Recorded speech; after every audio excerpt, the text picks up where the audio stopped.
खबरों में आगे बढ़ते हैं और बात करते हैं प्रियंका गांधी के उस बयान की जिसने अब एक नई सियासी बहस को जन्म दे दिया है। हालांकि प्रियंका गांधी राहुल गांधी के बचाव में उतरी थी, लेकिन बीजेपी अब उनके उसी बयान को लेकर घेरते हुए उन्हें सवालों में क्या कर रही है। दिखाते हैं आपको पूरी जानकारी। क्या है प्रियंका का वो बयान जिसने नई सियासी बहस को जन्म दे दिया है, पूरी खबर हम आपको दिखाएंगे अपनी रिपोर्ट में।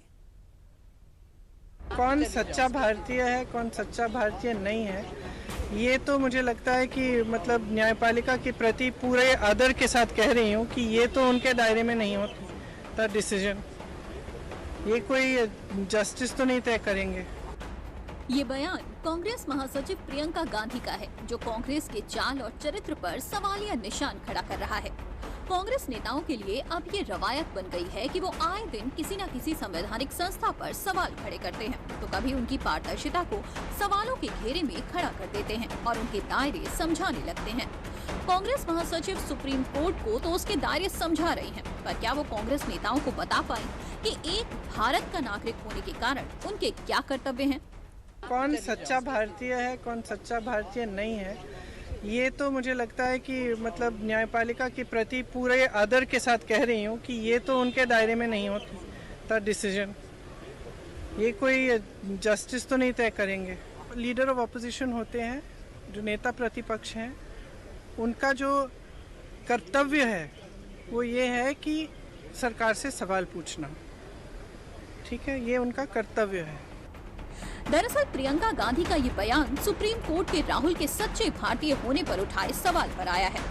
4 अगस्त को कांग्रेस नेता राहुल गांधी की सेना पर की गई टिप्पणी मामले पर सुप्रीम कोर्ट ने राहुल गांधी को कड़ी फटकार लगाई थी। भारत चीन तनाव पर की गई टिप्पणी के लिए सुप्रीम कोर्ट ने राहुल गांधी को फटकार लगाई। जस्टिस दीपांकर दत्ता और जस्टिस एजी मसीह की बेंच ने राहुल गांधी की तरफ से दिए गए बयानों पर असहमति जताई। सुप्रीम कोर्ट ने राहुल गांधी से तल्ख सवाल किए कि आपको कैसे पता चला कि चीन ने भारत की 2000 वर्ग किलोमीटर जमीन पर कब्जा कर लिया है। विश्वसनीय जानकारी क्या है? अगर आप सच्चे भारतीय होते तो ऐसा नहीं कहते। जब सीमा पार संघर्ष चल रहा हो तो क्या आप ये सब कह सकते हैं? आप संसद में सवाल क्यों नहीं पूछ सकते? आप राहुल गांधी विपक्ष के नेता हैं, संसद में बोलें, सोशल मीडिया पर नहीं बोलें। साल 2020 में भारत जोड़ो यात्रा के दौरान राहुल गांधी ने भारतीय सेना को लेकर एक ऐसा बयान दिया था जिसमें वो अपनी ही देश की सेना के शौर्य पर सवाल खड़े कर रहे थे, जिस पर सुप्रीम कोर्ट ने 4 अगस्त को राहुल गांधी को फटकार लगाई थी, जिस पर केंद्रीय मंत्री किरण रिजिजू ने राहुल गांधी को आड़े हाथों लिया, तो वहीं सुप्रीम कोर्ट के इस फैसले का स्वागत किया।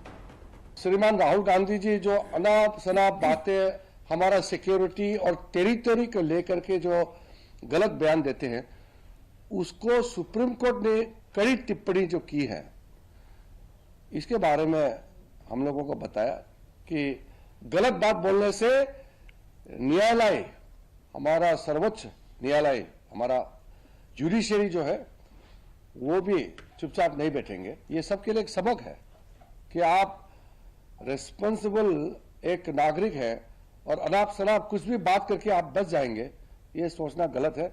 और सुप्रीम कोर्ट ने राहुल गांधी जी को जो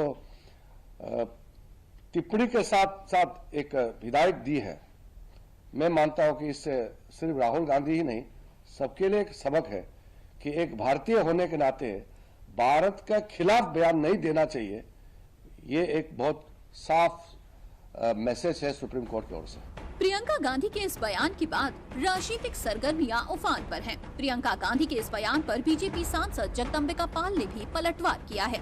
इसका मतलब है कि पहली बार कोई सांसद जो संविधान की शपथ लेकर के आया है, न्यायपालिका पे टिप्पणी कर रहा है।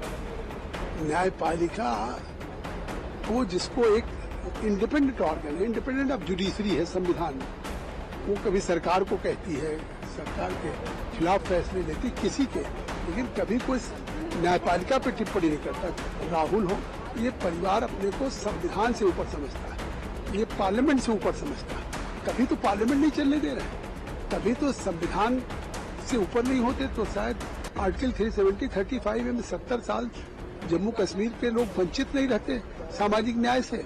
प्रियंका गांधी का ये बयान कांग्रेस की राजनीति पर एक बड़ा सवाल खड़ा कर रहा है। पूरे कांग्रेस नेतृत्व को इस बात पर गंभीरता से विचार करना चाहिए कि अपने राजनीतिक फायदे के लिए किसी संवैधानिक संस्था को कटघरे में खड़ा करना कितना सही है।